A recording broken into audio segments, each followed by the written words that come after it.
سلام خدمت همه دوستان عزیز.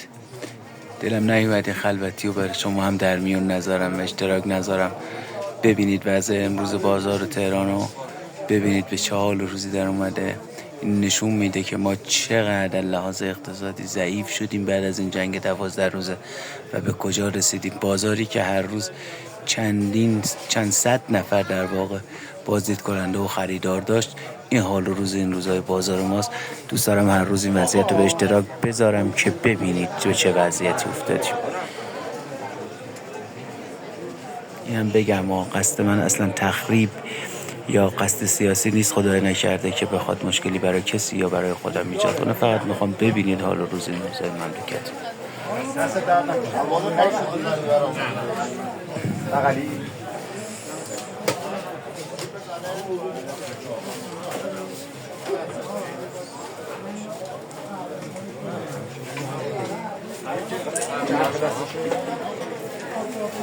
این بازار هر روز چند صد نفر بازدید کننده و خریدار داشت، رونق خیلی خوبی داشت. خیلی وقته که به این روز افتاده، به خصوص بعد این 12 روز جنگی که ما داشتیم متاسفانه.